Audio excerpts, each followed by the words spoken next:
നമസ്കാരം.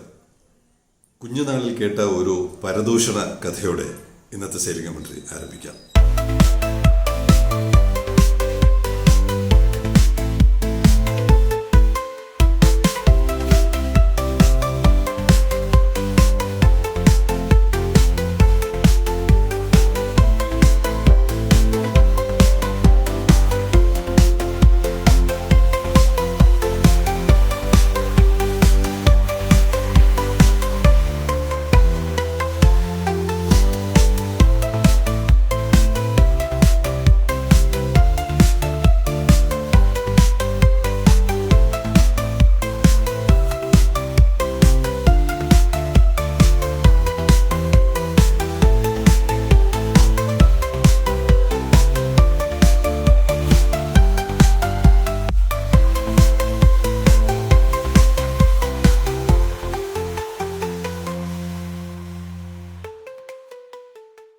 ഞാൻ വളരെ ചെറുതായിരുന്ന പ്രായത്തിൽ അടുത്ത വീട്ടിൽ ഒരാൾ താമസിക്കുന്നുണ്ടായിരുന്നു. ഇപ്പം മുതിർന്ന 2-3 ചേച്ചിമാർ സംസാരിക്കുന്നത് ഞാൻ കേട്ടിട്ടുണ്ട്. അവനൊരു MLA ആണ്. എന്താണ് ഈ MLA എന്ന് എനിക്ക് മനസ്സിലാവുന്നില്ല. അപ്പോൾ അവരത് എക്സ്പ്ലെയിൻ ചെയ്യുന്നതുമുണ്ട്. അവർ തമ്മിൽ തന്നെ തമാശയായിട്ട് പറയുകയാണ്, മൗത്ത് ലുക്കിംഗ് ഏജൻറ്റ്. നമ്മുടെ പച്ച മലയാളത്തിൽ പറഞ്ഞ വായി നോക്കി. അതിന് എൻ്റെ നാട്ടിലെ സ്ത്രീകൾ കുറച്ചുപേരെങ്കിലും കണ്ടെത്തിയ ഒരു വ്യാഖ്യാനമാണ് MLA എന്ന് പറഞ്ഞാൽ മൗത്ത് ലുക്കിംഗ് ഏജൻറ്റ്. അങ്ങനെ മൗത്ത് ലുക്കിംഗ് ഏജൻറ്റ് എന്ന് പറയുന്ന MLA എന്ന് പറയുന്ന ഒരു വാക്ക് എനിക്ക് പെട്ടെന്ന് ഓർമ്മ വന്നു. ഓർമ്മ വരാൻ കാരണം ഒരു വാർത്ത വായിച്ചപ്പോഴാണ്. കൊച്ചിയിൽ നടക്കുന്ന ഇൻവെസ്റ്റ്മെൻറ്റ്സ്, ഈ ദിവസങ്ങളിൽ നടക്കുന്ന ഇൻവെസ്റ്റ്മെൻറ്റ്സിനെ സംബന്ധിച്ചൊരു വാർത്ത കണ്ടപ്പോൾ major logistics projects in Kochi, Panattoni's project, എനിക്ക് പ്രൊനൗൺസിയേഷൻ ചെക്ക് ചെയ്യാൻ പറ്റിയില്ല, Panattoni's project 100 acre logistics park at Edayar industrial estate. Adani groups park a 500 crore investment in a 70 acre facility near HMT Kalamassery. Parakkadavu park A 2.5 lakh square foot facility being developed by a Bangalore based firm. 3 കമ്പനികൾ കൊച്ചിയിൽ നടത്തുന്ന investment, ലോജിസ്റ്റിക്സിൽ നടത്തുന്ന investments. നമുക്ക് അതിനെക്കുറിച്ച് അസൂയൊന്നുമില്ല. തീർച്ചയായിട്ടും കേരളത്തിൻ്റെ സെൻട്രലാണ് കൊച്ചി. കൊച്ചിയിൽ അത്തരം ഇൻവെസ്റ്റ്മെന്റ്സ് വരണം. കേരളത്തിൻ്റെ ലോജിസ്റ്റിക്സിൽ ഒരുപാട് പങ്കുവഹിക്കുന്ന ഒരു നഗരമാണ് കൊച്ചി, ജില്ലയാണ്. ആ അർത്ഥത്തിൽ ഇത്തരം ഇൻവെസ്റ്റ്മെന്റ്സ് വരുന്നതിനകത്ത് നമുക്ക് യാതൊരു വിരോധവുമില്ല, സന്തോഷമേ ഉള്ളൂ. തെറ്റിദ്ധരിക്കേണ്ട, കൊച്ചിക്കെതിരെ ഒന്നുമല്ല സംസാരിക്കുന്നത്. കൊച്ചിയോട് ഒപ്പം ഒരിക്കലും എത്താൻ തിരുവനന്തപുരത്തിന് കഴിയില്ല എന്നുള്ള വിചാരത്തോടു കൂടി തന്നെയാണ് സംസാരിക്കുന്നത്. നമ്മുടെ കുറച്ച് വായ്നോക്കികൾ, ആ വാക്കാണ് ഉപയോഗിക്കുന്നത്. നമ്മുടെ തിരുവനന്തപുരത്ത് കുറച്ച് വായ്നോക്കികളുണ്ട്, മൗത്ത് ലുക്കിംഗ് ഏജൻറ്റ്സ്. ലോകത്തിലെ തന്നെ, ഏഷ്യയിലെ തന്നെ ഏറ്റവും വലിയ പോർട്ടായിട്ട് വളരാൻ സാധ്യതയുള്ള നമ്മുടെ തുറമുഖം പ്രവർത്തനം തുടങ്ങി ഏകദേശം 6 മാസം 7 മാസത്തോടടുക്കുമ്പോൾ ഇവിടെയുള്ള MLAs, തെറ്റിദ്ധരിക്കരുത്, ഞാൻ MLA എന്ന് പറയുന്നത് മൗത്ത് ലുക്കിംഗ് ഏജൻറ്റ്സ്, അവരെന്ത് ചെയ്യുകയാണ്? അവരുടെ പണി എന്താണ്? ഏഷ്യയിലെ തന്നെ ഏറ്റവും വലിയ പോർട്ടായിട്ട് വളരാൻ പറ്റുന്നതാണെന്ന് തെളിയിക്കപ്പെട്ടു കഴിഞ്ഞു. അടുത്ത സ്റ്റോറിയിൽ അതിൻ്റെ കൂടുതൽ വിശദാംശങ്ങൾ തരാം.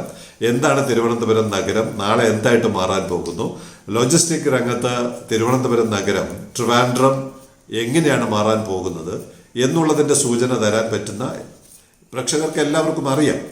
എങ്കിലും ഇവിടുത്തെ മൗത്ത് ലുക്കിംഗ് ഏജൻറ്റ്സ് എന്താണ് ചെയ്യുന്നതെന്ന് പ്രേക്ഷകർ ഒന്ന് ആലോചിക്കുവാൻ വേണ്ടി മാത്രമാണ് കൊച്ചിയിൽ ലോജിസ്റ്റിക്സ് രംഗത്ത് വന്നു കഴിഞ്ഞ നിക്ഷേപങ്ങളെക്കുറിച്ച് ഇവിടെ സൂചിപ്പിച്ചത്. ദയവ് ചെയ്ത് തെറ്റിദ്ധരിക്കരുത്. കൊച്ചിയോട് ഒരു അസൂയമുണ്ടായിട്ടല്ല. തിരുവനന്തപുരം നഗരത്തെക്കുറിച്ച്, ട്രിവാൻഡ്രത്തെക്കുറിച്ച് പറയാതെ ഇവിടെ ഇരിക്കുന്ന ഒരാൾക്ക് മുന്നോട്ട് പോകാൻ കഴിയില്ല. അതുകൊണ്ട് മാത്രമാണ് പറയുന്നത്. മറ്റ് നഗരങ്ങളോടോ മറ്റ് സംസ്ഥാനങ്ങളോടോ മറ്റു രാജ്യങ്ങളോടോ ഉള്ള അസൂയ ഇതിനകത്തില്ല എന്ന് പ്രത്യേകം എടുത്തു പറയേണ്ടിയിരിക്കുന്നു. ഇപ്പോൾ പോർട്ടിലുള്ളതും ജസ്റ്റ് പുറപ്പെട്ടതുമായ 2 കപ്പലുകൾ, അവരെക്കുറിച്ച് ആണ് എന്താണ് ഈ നഗരത്തിൻ്റെ ഭാവി സൂചന. MSc ബെറ്റിന് ഇപ്പോൾ ഇവിടെ ഉണ്ട്. നമ്മുടെ പോർട്ടിലുണ്ട്. GB LGP, great Britain London gateway port എന്നാണ് അവരുടെ UN കോഡ്. ഡിസംബർ 15-ാം തീയതി ലണ്ടനിൽ നിന്ന് പുറപ്പെട്ട കപ്പൽ ഇവിടെ 10-ാം തീയതി ജനുവരി 10-ന് പുറംകടലിലുണ്ട്. ജനുവരി 10-ാം തീയതി രാവിലെ 11:26 പുറംകടലിലുണ്ട്. അപ്പോൾ കൃത്യമായും 25 ദിവസം നേരെ ഡയറക്റ്റ് വരികയായിരുന്നു. MSC ബെറ്റിന GB LGPയിൽ നിന്ന് നേരിട്ട് INTRVയിലോട്ട് നേരിട്ട് വരികയായിരുന്നു. 25 ദിവസത്തെ യാത്രയ്ക്കൊടുവിൽ ഇന്നലെ പുലർച്ചെ ഇവിടെ നിന്ന് പുറപ്പെട്ടു. ഇന്നലെ രാവിലെ പുറപ്പെട്ടു. 10:39 ഇവിടെ നിന്ന് പുറപ്പെട്ട MSC Fatma, again GB LGP, great Britain London gateway port. അവർ പേരിടുമ്പോൾ അങ്ങനെയൊക്കെ പേരിടുകയുള്ളൂ. സായിപ്പിനെ കണ്ട് അസൂയപ്പെട്ടിട്ട് കാര്യമൊന്നുമില്ല. സായിപ്പിനോ ഉള്ള രാജ്യസ്നേഹം ഇവിടെ ഇരിക്കുന്ന സായിപ്പന്മാർക്കില്ല എന്നുള്ളത് കൊണ്ട് തന്നെ അവർ ഗ്രേറ്റ് ബ്രിട്ടൻ LGP എന്ന് പേരിടുമ്പോൾ നമ്മൾ അസൂയപ്പെടുക. ഫെബ്രുവരി 5-ാം തീയതി ഈ പറയുന്ന ഗ്രേറ്റ് ബ്രിട്ടൻ LGPയിലെത്തും, UK പോർട്ടിലെത്തും. അപ്പോൾ ഏകദേശം 23 ദിവസം. ഈ എത്ര ദിവസം എടുക്കുന്നു എന്നുള്ളത് മാത്രമാണ് ഈ കമ്പാരിസൺ. ഈ രണ്ട് തിരുവനന്തപുരം നഗരവും ലണ്ടനുമായിട്ട് നേരിട്ട് ബന്ധം വരുന്ന 2 കപ്പലുകൾ ഒരേ ദിവസം ഇവിടെ വരികയും പോവുകയും ചെയ്ത സന്ദർഭത്തിൽ ഇവിടെയുള്ള എക്സ്പോർട്ടിംഗ് കമ്മ്യൂണിറ്റി, ഇമ്പോർട്ടിംഗ് കമ്മ്യൂണിറ്റിക്ക് യൂറോപ്പുമായിട്ട് നേരിട്ട് ബന്ധം വരുന്ന ഒരു പോർട്ട് എന്നുള്ള നിലയ്ക്ക് 25 ദിവസം എന്നുള്ളതാണ് ഈ റിപ്പോർട്ടിൻ്റെ പ്രത്യേകത. 25 ദിവസത്തിനുള്ളിൽ ഇന്ത്യയിൽ നിന്ന് ഏതെങ്കിലും ഒരു പോർട്ടിൽ നിന്ന് UKയിലോട്ട് ചരക്കയക്കാൻ പറ്റുന്നുണ്ടോ? നാളിതുവരെ പറ്റിയോ? ഇനി പറ്റുമോ?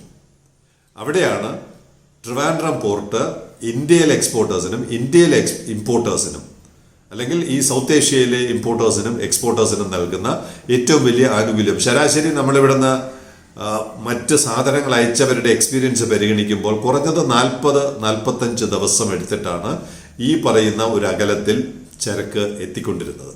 അവിടെയാണ് കൃത്യം 25 അല്ലെങ്കിൽ അതിനേക്കാൾ 23 MSC ഫത്മ 23-ാം ദിവസം ലണ്ടൻ ഗേറ്റ്വേ പോർട്ടിലെത്തും.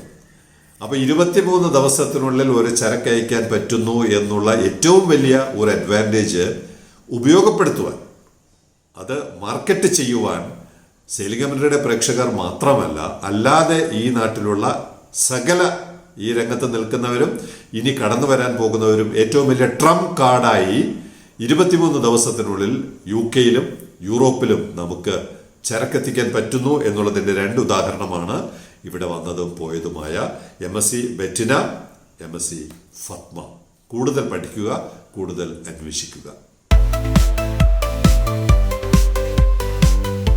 കഴിഞ്ഞ സമരകാലത്തും 140 ദിവസത്തെ സമരകാലത്തും അതിനു മുമ്പും കഴിഞ്ഞ 30 വർഷമായിട്ട് നമ്മൾ കേൾക്കുന്നതാണ് കപ്പലും പോർട്ടുമൊക്കെ മത്സ്യത്തൊഴിലാളികൾക്ക് എതിരാണ്, മത്സ്യത്തൊഴിലാളികളുടെ ശത്രുവാണ്.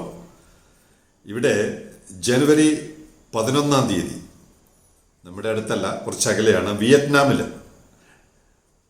അവരുടെ കപ്പലിൻ്റെ പേര് ഡോൾഫിൻ 18, കപ്പലല്ല ബോട്ട്, ഫിഷിംഗ് ബോട്ടാണ്. ഡോൾഫിൻ 18 എന്ന് പറയുന്ന ഒരു വെസലിൽ നിന്ന് അത്യാഹിത വിഭാഗത്തിലോട്ട്, അവരുടെ ഡിസ്ട്രസ് കോൾ എന്ന് പറയും, അപകടത്തിൽപ്പെടുമ്പോൾ അവർ വിളിക്കുന്നതാണ്. അങ്ങനെ വിളിക്കുമ്പോൾ തൊട്ടടുത്ത് നിക്കോളായ് മേഴ്സ്ക് എന്ന് പറയുന്ന ഒരു കപ്പലുണ്ടായിരുന്നു.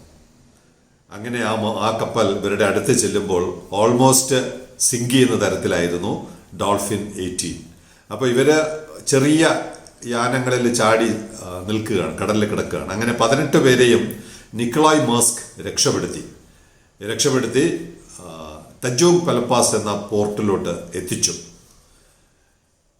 അവർ നോക്കുമ്പോൾ തന്നെ ഈ ഡോൾഫിൻ 18 മുങ്ങിപ്പോകുന്നു. നമ്മുടെ ഇവിടെ എന്താണ് വ്യാഖ്യാനം? കപ്പലുകൾ മത്സ്യത്തൊഴിലാളികളുടെ ശത്രുക്കളാണ്. പോർട്ടും കപ്പലും ഒരു കാരണവശാലും നമ്മുടെ നാട്ടിൽ അനുവദിക്കാൻ പാടില്ല. ഇതിനു മുമ്പ് തന്നെ സെയിലിംഗ് കമന്ററി റിപ്പോർട്ട് ചെയ്തിട്ടുണ്ട്. നമ്മുടെ ഇവിടുത്തെ വിഴിഞ്ഞത്തെ കുറേ മത്സ്യത്തൊഴിലാളികളെ ഒരു കപ്പൽ രക്ഷപ്പെടുത്തി കൊണ്ടുപോയി ആൻഡമാനിലോ മലേഷ്യയിലോ ആൻഡമാനിൽ വിട്ട ഒരു അനുഭവം നമ്മൾ റിപ്പോർട്ട് ചെയ്തിരുന്നു. ഇവിടെ 18 വിലപ്പെട്ട ജീവിതങ്ങളെ, വിയറ്റ്നാംകാരാണെങ്കിലും ഏത് രാജ്യക്കാരാണെങ്കിലും ജീവനെല്ലാം ഒന്ന് തന്നെയാണ്. അപ്പോൾ അങ്ങനെ 18 പേരെ രക്ഷപ്പെടുത്തി തജോങ് പലപ്പാസ് എന്ന് പറയുന്ന മലേഷ്യൻ പോർട്ടിൽ എത്തിച്ച ആ കപ്പൽ നിക്കോളായ് മാസ്ക് ഒരുപക്ഷെ നമ്മുടെ മുമ്പിലൂടെ അടുത്ത ദിവസം കടന്നു പോകുന്ന വിവരം സെയിലിംഗ് കമന്ററി ട്രാക്ക് ചെയ്ത് വരുന്നുണ്ടെങ്കിൽ ആ വിവരം അറിയിക്കാം. പറയാൻ കാരണം, ഇത്തരം കപ്പലുകൾ കടലിൽ സഞ്ചരിക്കുമ്പോൾ അവ ഇത്തരം സേവനങ്ങൾ കൂടി മാനവരാശിക്ക്, മത്സ്യത്തൊഴിലാളികൾക്ക് ചെയ്യുന്നുണ്ട് എന്നുള്ള കാര്യം ഓർമ്മപ്പെടുത്തേണ്ട ഒരു സാഹചര്യമായതുകൊണ്ട് മാത്രമാണ് നമ്മുടെ പോർട്ടും ഇത്തരം സാഹചര്യങ്ങളിൽ നമ്മുടെ മത്സ്യത്തൊഴിലാളികൾക്ക് രക്ഷകരായി വരും. അവരെ ഇടിച്ചിട്ട് കടന്നു പോകുന്ന കഥകളാണ് പലപ്പോഴും റിപ്പോർട്ട് ചെയ്യപ്പെടുന്നതെങ്കിൽ അതിൻ്റെ പിന്നിലുള്ള താല്പര്യം നമുക്കറിയാം. ഇങ്ങനെയുള്ള രക്ഷപ്പെടുത്തലുകൾ അപൂർവമായി മാത്രമേ റിപ്പോർട്ട് ചെയ്യപ്പെടുകയുള്ളൂ. Signing off, Elias John.